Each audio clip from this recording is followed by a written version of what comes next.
চাচা, তোমার কচুরি ভাজা হলো গো। আয় আয় আয়, তোর কথাই ভাবছিলাম কখন আসবি। এই শীতের সকালে তোমার দোকানে ডাল কচুরি না খেলে কি আর দিন শুরু করা যায় বলো? সেই জন্যই তো শুধু আমি নয়, গ্রামের এত লোক রোজ আসে তোমার দোকানে। তোরা ভালোবাসিস, সেই জন্যই তো আরো ভালো করে বানানোর চেষ্টা করি রোজ।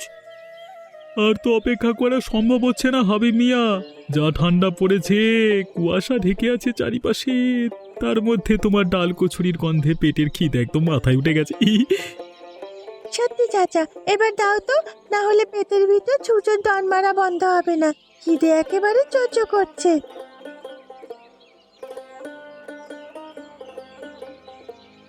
কে হবে মিয়া?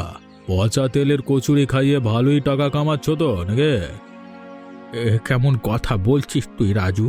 আমি টাকা কামাই আর না কামাই, মানুষকে কোনোদিন ঠকাই নিয়ে কথা বলতে পারি। ঠিক আছে, আর অত বড় বড় কথা বলতে হবে না। কেন রাজু কাকা, তুমি হাবিব চাচার পিছনে লাগছো? নিজেও তো ব্যবসা করে খাও। একজন ব্যবসায়ী হয়ে আরেকজন ব্যবসায়ীকে অপমান করতে তোমার খারাপ লাগে না? ওরে আমার জ্ঞানের ভান্ডার এলো রে। বলি, এত বড় বড় কথা বলার সাহস কি করে হয়েছে তোর? সত্যি কথা বলতে আমার কষ্ট হয় না। তুমি চাচার দোকানটা অধিকার করার জন্য পিছনে লেগে আছো, সেটা জানি না ভাবছো? তবে রে, মেরে তো দাঁত ভেঙে গেল একেবারে। কি হয়েছে রাজু, সকাল সকাল বাচ্চা মেয়েরা যদি একটা কিছু বলেই থাকে তাতে এরকম ব্যবহার করতে হবে? চুপ করে দাও। আজকের মতো চুপ করে যাচ্ছি। একদিন এমন আসবে যে হাবিব আরে রুমিকে উপযুক্ত শিক্ষা আমি দিয়ে দেবো। তোমরা যাই বলো মিয়া, এই ঠান্ডার দিনে এরকম রোদ পোহাতে পোহাতে আড্ডা দেওয়ার মজাই আলাদা। ঠিকই বলেছ মাস্টার, এ জিনিস শুধু গ্রামেই পাওয়া যায়, শহরে এমন মজা পাবে না। কি হয়েছে রাজু, আজকে তুমি যে কথা বলছো না, এরকম মুখ গম্ভীর করে বসে থাকলে হবে? কথা বলতে তো হবে নাকি?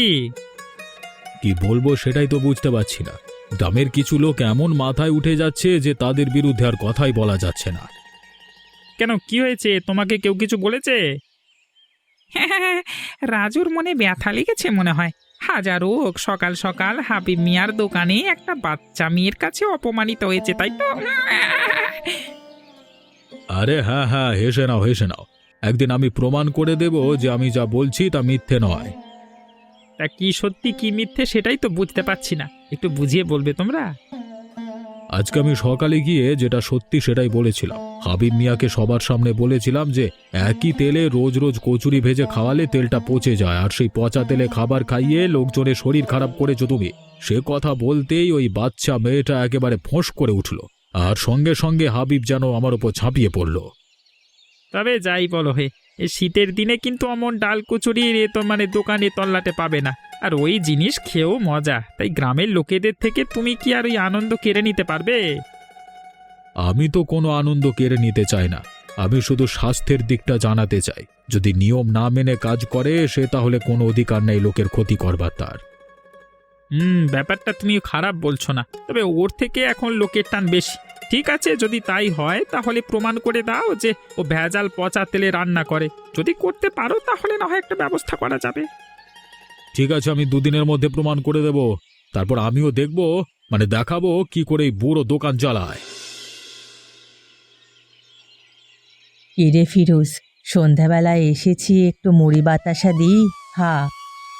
সেসব হবে কাকিমা, এখন তুমি বসো, তোমার সাথে গল্প করতে এসেছি, একটু গল্প করি। বল, কি বলবি? বড় চিন্তায় আছি বুঝলে তো। তুই আবার কবে থেকে চিন্তা করা শুরু করলি রে? চিন্তা তো আমাদের মতো সংসারী মানুষদের কাজ। তুই সংসার ধর্ম করিসনি, এখন ছোট বয়স তোর, তোর আবার কিসের চিন্তা? গ্রামে থেকে গ্রামের মানুষের জন্য কিছু করতে চাই, বিশেষ করে তোমাদের জন্য। কারণ এই গ্রামে আমাকে যদি সব থেকে কেউ ভালোবাসে সেটা হচ্ছে তোমরা। গরিবের সংসার তোমাদের, এদিকে কিছু কাজবাজ পাচ্ছি না যে নিজের পায়ে দাঁড়াবো। এত কেন চিন্তা করছিস? তোর কাকু মরে যাওয়ার পর ভেবেছিলাম না খেতে পেয়ে মারা যাব।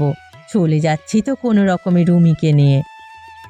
না, তবু আমার একটা দায়িত্ব কর্তব্যবোধ থেকে যায়। তোমরা ছাড়া এই গ্রামে এত অসহায় মানুষ, নানান রকম ভাবে তারা দুঃখ কষ্টের মধ্যে আছে। তাদের জন্য যদি কিছু করতে না পারি তাহলে এই গ্রামের প্রতি তো কোনো দায়িত্ব পালন করাই হয় না। কি চাইছিস তুই? একটা কাজ। তাহলে কবির মাস্টারকে তো বললে পারিস। এই গ্রামে শিক্ষিত মানুষ বলতে ও তো একজনই আছে, আর তুইও পড়াশোনা শিখেছিস ভালোই।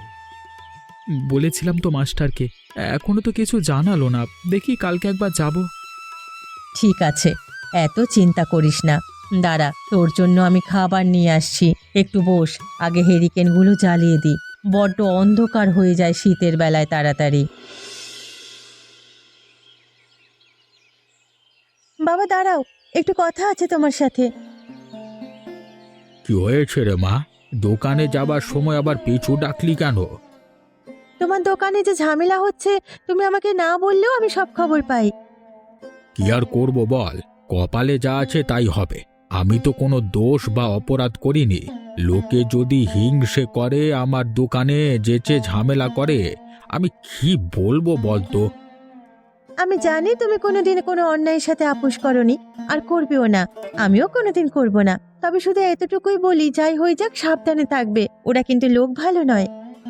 তুই একদম চিন্তা করিস নে। তুমি চিন্তা করলে আমার তো একটু চিন্তা হবেই। আমি কি তোমাকে দেখে বুঝি না যে তুমি কত চিন্তায় আছো? মাঝে মাঝে শুধু ভাবি, এই দোকানটা যদি বন্ধ হয়ে যায় কোনো কারণে, তাহলে আমাদের সংসারটার কি হবে? কেন, তুমি কি আমাকে এতটাই অপারগ মনে করো? এতদূর পড়াশোনা শিখেছি কি আমি এমনি এমনি? তুই আছিস সেটাই তো আমার ভরসা রে মা। ঠিক আছে, তুই যা বলবি তাই হবে। আমি এমনিতেও কোনো দিন কারোর সাথে বেশি ঝামেলা করি না, আর করব না। আমি এখন যাই রে, সবাই অপেক্ষা করবে আমার দোকান খুলবার। এমনিতেও আজকে আবার রবিবার। চাচা, বড় অসহায় অবস্থার মধ্যে পড়েছি। এখন তুমি সাহায্য না করলে বড় বিপদের মধ্যে পড়ে যাব। কি হয়েছে রে ফিরোজ? তোর মতো বুদ্ধিমান ছেলে আবার কি বিপদে পড়লো? তোমাকে তো বলেছিলাম আমার একটা চাকরির দরকার। একটু যদি সাহায্য করো বড় ভালো হয়। আজকাল তো জানিস চাকরির অবস্থা। তাছাড়া এই গ্রামে কোনো কাজ বাজ তো নেই। একটাই স্কুল, সেটাতে আমি শিক্ষকতা করি। তবু তুমি যদি চাও কিছু একটা ব্যবস্থা হতে পারে। তুই তো আবার শহরে গিয়ে কাজ করবি না। আসলে আমি চাই গ্রামে থেকে গ্রামের মানুষদের জন্য কিছু করতে। তাহলে তুই একটা কাজ কর। কি চাচা? আর একটু অপেক্ষা কর, সঠিক সময়ে আমি তোকে ডেকে নেব। মানুষের জন্য কাজ করতে চাস, সেই সুযোগ আসবে। কিন্তু টাকা পয়সারও তো দরকার। এতদিন যখন কষ্ট করলি, তখন আর কয়েকটা দিন কষ্ট কর। আমি কথা দিচ্ছি সব ঠিক হয়ে যাবে। ঠিক আছে, তোমার কথায় ভরসা করছি। হ্যাঁ। ঠিক এই সুযোগটাই তো আমি খুঁজছিলাম। এবার দেখ তোকে আমি কেমন ভাবে ব্যবহার করব।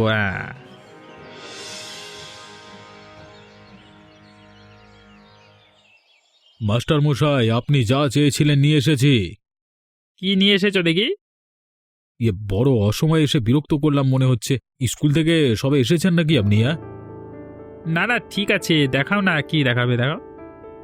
আপনার কথা মতো আমি শহর থেকে এই হাবিবের ডাল কচুরির দোকানের খাবার পরীক্ষা করিয়ে কাগজ বানিয়ে এনেছি। দেখুন না, এখানে পরিষ্কার লেখা আছে যে ওই তেলে ভেজাল আছে।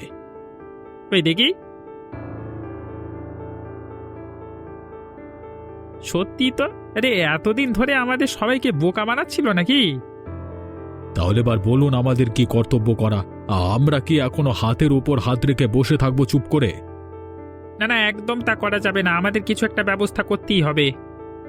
আমি তো বলি আর একটা দিনও এই দোকান চলতে দেওয়া ঠিক নয়। কালকে সকালে কিছু একটা ব্যবস্থা করা উচিত। কিন্তু এর মধ্যে একটা সমস্যা আছে। কি সমস্যা? যদি আমি এ সমস্ত বিষয়টার মধ্যে যুক্ত থাকি, তাহলে সবাই বলবে যে তোর সাথে আমরা আমার ভালো সম্পর্ক আছে, তাই আমরা দুজনে মিলে চক্রান্ত করেছি হাবিবের বিরুদ্ধে। তাতে সমস্যার সমাধান হওয়ার জায়গা আরো বেড়ে যাবে। তাই বলে কি আমরা চুপ করে থাকবো? না, আমি সেটা বলিনি। আমি বলছি যে আমি ছাড়াও এই গ্রামে একজন শিক্ষিত আছে, সে হচ্ছে ফিরোজ। রাজু, তুমি যদি তাকে কাজে লাগাতে পারো, তাহলে সাপও মরবে আর লাঠিও ভাঙবে না। কিন্তু সে আমার কথা শুনবে কেন? সে শিক্ষিত ছেলে, আর আমার হয়তো সত্যি হতো কোনো শিক্ষা দীক্ষা নেই। আমার নাম করে গিয়ে বললে সে শুনবে। আজ কি তুমি যাও, বাড়ি গিয়ে সমস্ত ব্যবস্থাটা করো এক্ষুনি। ঠিক আছে মাস্টার মশাই, আপনি যেভাবে বলবেন তাই হবে। ফিরোজ, বাড়ি আছো? আরে রাজু কাকা, তুমি এই অসময়ে? বড় দরকারে এসেছি বাপ, একটা তোমার সাথে কথা ছিল। কি হয়েছে? এমনিতে তো তুমি কোনোদিন আমার কাছে আসোনি। আসলে মাস্টার মশাই পাঠালে। কে, কবির মাস্টার মশাই?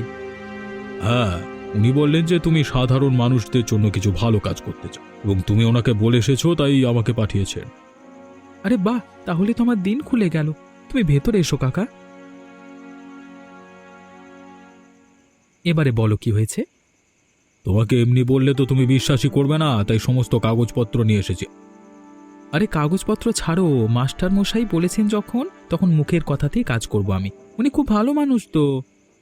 আরে এই গ্রামে যে বিখ্যাত ডাল কচুরির দোকান আছে, সে হাবিব বাবু মানুষ হিসেবে সকলের কাছে খুবই বিখ্যাত তার দোকানের জন্য, কিন্তু সে যে পচা তেলের খাবার খাওয়ায় সবাইকে, সেটা আমি বলেছিলাম, কিন্তু কেউ বিশ্বাস করেনি। তা এখন আমি শহর থেকে পরীক্ষা করিয়ে নিয়েছি, আর মাস্টার মশাই বলেছেন সকলের স্বাস্থ্যের জন্য তুমি আর আমি দুজনে মিলে গিয়ে কালকে সকালে দোকানটা বন্ধ করে দিতে।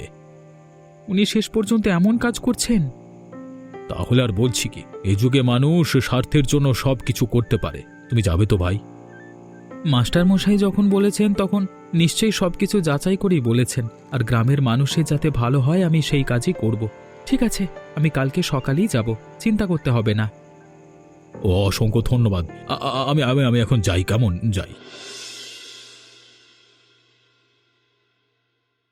চাচা, অনেক হয়েছে, এবার তোমার খেল খতম। আবার কি হয়েছে? আমি তো কিছু করিনি। আমি জানি তুমি এরকম আমার মতো অশিক্ষিত মানুষের কথা বিশ্বাস করবে না, তাই আমি সঙ্গে করে ফিরোজকে নিয়ে এসেছি। তোমরা সবাই দেখো এবার, সেদিন তো বড্ড বলছিলে তাকাও, খাবে পরে। হ্যাঁ, রাজু কাকা যা বলছে তা ঠিক।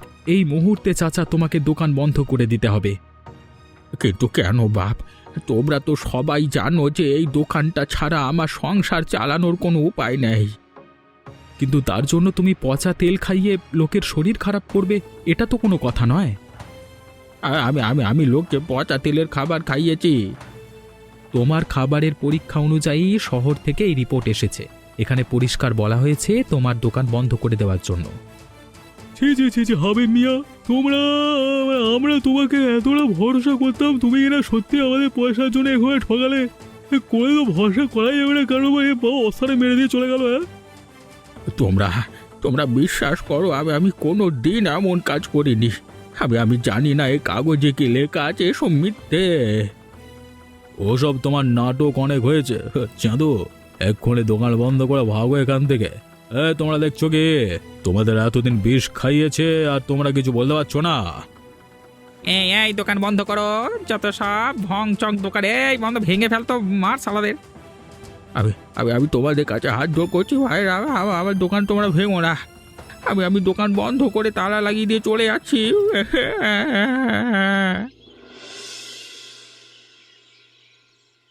ফিরোজ, বাড়ি আছো? বের হও বলছি, তোমার সাথে আমার কথা আছে। কি হয়েছে? আব্বার পক্ষে কথা বলতে এসেছো নাকি? সেটাই কি স্বাভাবিক নয়? দেখো, তোমাকে প্রথমে একটা কথা পরিষ্কার করে দিই যে তোমরা যেটা করেছো সেটা খারাপ, আর একজন শিক্ষিত মানুষ হিসেবে আমি আমার কর্তব্য পালন করেছি আমাদের গ্রামের প্রতি, মানে সমাজের প্রতি। সেই কথাবার্তা যদি লোকের কথা শুনে অন্ধ না হয়ে করতে, সেটাই ভালো হতো। তার মানে আমি নিজের বুদ্ধি দিয়ে সমস্ত কাগজ দেখে তারপর কাজ করেছি। আর তাছাড়া শুধু আমি একা নই, কবির মাস্টার মশাইও সবকিছু দেখেছেন। তোমরা সবাই সবকিছু দেখে ফেললে, শুধু আমাদের সততা দেখলে না। তোমরা ভাবলে না যে ওই রাজু নিজের স্বার্থের জন্য শহরে টাকা খাইয়ে একটা মিথ্যে কাগজ বানিয়ে এনেও তোমাদের মাথা খেয়ে ঝামেলা পাকাতে পারে। কিন্তু সে এমন কেন করবে? কারণ এখন ওই দোকান বন্ধ হয়ে গেছে, আর গ্রামের সব লোকেরা আমাদের ওপর রেগে আছে। এখন সে নিজে অধিকার করতে পারবে দোকানটা, তাই না? আমি কতবার বলেছি আমি ছোট বলে আমার কথা কেউ মানেনি। ফিরোজ দাদা, তুমিও লোকের ভালো করতে করতে সেই খারাপটাই করে ফেললে। আমার মাকে তুমি কত ভরসা দিয়েছিলে, এখন তোমার উপরেও ভরসা করতে পারবো না আমরা। লজ্জা থাকে তো নিজের পাপের প্রায়শ্চিত্ত করবে তুমি। চলে আয় রুমি।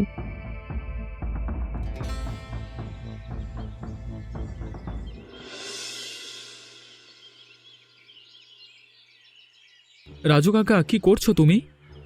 আরে ফিরোজ, যে দোকানটা ফাঁকা করানোর জন্য দারুণ দারুণ হেভি খেলেছিস। তার মানে? এখন এখানে আমি আমার ব্যবসা করতে পারবো। ঠিক হয়েছে, চিড়িং মাছের দোকান বন্ধ হয়েছে। ও, না, মহা চিড়িং মাছ। আমার তো এখন মনে হচ্ছে চিটিংবাজিটা ওরা করেনি, তুমি করেছো। সে যা ভাবিস, কিন্তু এখন যা হবার হয়ে গেছে। গ্রামের মানুষ রেগে গেছে ওদের উপরে, আর ওদের ভরসা ফিরে আসবে না। এখন সবাই আমার উপরে বিশ্বাস করে। জীবনে যদি উন্নতি করতে চাস তাহলে আমার সঙ্গে থাক। টাকা কামাতে চাইছিলিস তো, টাকা আমি তোকে কামিয়ে দেব। ছি ছি ছি ছি ছি, তুমি শেষ পর্যন্ত এতটা নিচে নামতে পারলে? নিশ্চয়ই মাস্টার মশাইকেও তুমি নিজের দলে টেনেছো। কাউকে দলে টানতে হয় না রে আমার, যার বুদ্ধি থাকে তার দলে এমনিতেই সবাই এসে যায়। টাকা কামানোর জন্য যদি তোমার মতো নিচে নামতে পারতাম, তাহলে আমি এতদিন অনেক টাকা কামিয়ে ফেলতাম। তাই তোমার টাকার উপরে আমার বিন্দু মাত্র লোভ নেই। আজকে তুমি আমাকে দিয়ে যা খারাপ কাজ করেছো, আমি তার প্রায়শ্চিত্ত করব তোমাকে শাস্তি দিয়ে। আজকে এখানে দাঁড়িয়ে তোমাকে বলে গেলাম। এ যা যা, ওরকম কত লোককে দেখলাম। যখন বলেছিলাম তখন তো আমার পেছনে লেজ নাড়াচ্ছিলিস, আর এখন নাটক। যা ভাগ এখান থেকে। মাস্টার মশাই, আমি আপনাকে সৎ বলে খুব সম্মান করতাম, সেই জন্যই আপনার কাছে এসেছিলাম সৎ পথে কোনো একটা কাজ খুঁজবার জন্য, কিন্তু আপনি আমাকে এভাবে ফাঁসাবেন আমি জানতাম না। কি হয়েছে ফিরোজ? তুমি তো ভালো কাজ করেছো। হাবিব মানুষের ক্ষতি করছিল, তুমি তার সত্য প্রকাশ করেছো। যদি আপনি সেটা ভেবে থাকেন তাহলে ভুল। মানে? আমি খোঁজ নিয়ে জানতে পেরেছি যে যে কাগজ সে শহর থেকে তৈরি করিয়ে এনেছিল সব মিথ্যে। টাকার বিনিময়ে জালি কাগজ বানিয়ে আপনাকে এবং আমাকে ব্যবহার করে সে হাবিব বাবুর দোকান অধিকার করেছে। কি বলছো কি গো? সত্যি? বিশ্বাস করো, আমি এসবে বিন্দু মাত্র কিছু জানি না। আমি তো বিশ্বাস করে ভরসা করে তো তোমার কাছে পাঠিয়েছিলাম। এখন আমাদের ভরসার সুযোগ নিয়ে সে লোকের মাথা মুড়িয়ে খাচ্ছে, আর তার দায় আমাদেরই। আমাদেরকে কিছু একটা করতে হবে। তুমি যখন পুরো ব্যাপারটা জেনেই ফেলেছো, তখন আমি এখন স্কুলে যাচ্ছি, এসে কিছু একটা ব্যবস্থা করব, চিন্তা করো না। ওকে ওর মতো করে মেয়ে এত হতে দাও, আমরা তারপর বাকি ব্যবস্থা করছি। তুমি নিশ্চিন্তে থাকো ফিরোজ। হাবিব মিয়া, বাড়ি আছো মিয়া? কি হয়েছে মাস্টার মশাই? আমাদের সবকিছু ক্ষতি করে এখন বাড়িতে নাটক করতে না এলেই নয়। আর কেমন থাকবো বাবা, যা ক্ষতি করবার সে তো করিয়ে ফেলেছ তোমরা। আমি হাত জোর করে ক্ষমা চাইছি গো। এই শয়তান যে মিথ্যে কাগজ বানিয়ে এনে আমাদের সবাইকে ঠকাবে আমি তো জানতাম না। এখন জেনেই বা কি করছেন আপনি? এই কবির মাস্টার কোনোদিনই অন্যায়ের সাথে আপোষ করেনি। ফিরোজ আমাকে সব কিছু জানিয়েছে। সে নিজে সব পরিস্থিতি যাচাই করে। তাহলে কালকে তোমাদের সমস্ত পরিচিত যারা এখনো পর্যন্ত তোমাদের দলে আছে, তাদের সবাইকে নিয়ে দোকানে আসবে। তাতে কি হবে? ওই দোকান যতক্ষণ না আমি আবার তোমাদের ফিরিয়ে দিতে পারছি, ততক্ষণ আমার শান্তি নেই। আর ওই শয়তানকে আমি কালকে গ্রাম থেকে তাড়া করবো। ঠিক আছে, দেখা যাবে কতটা কি করতে পারেন আপনি। আমাকে ক্ষমা করে দিও মিয়া, আমি বুঝতে পারিনি। আমি মানুষকে ভরসা করেছিলাম, কিন্তু মানুষ যে এমন শয়তান সেটা জানতাম না।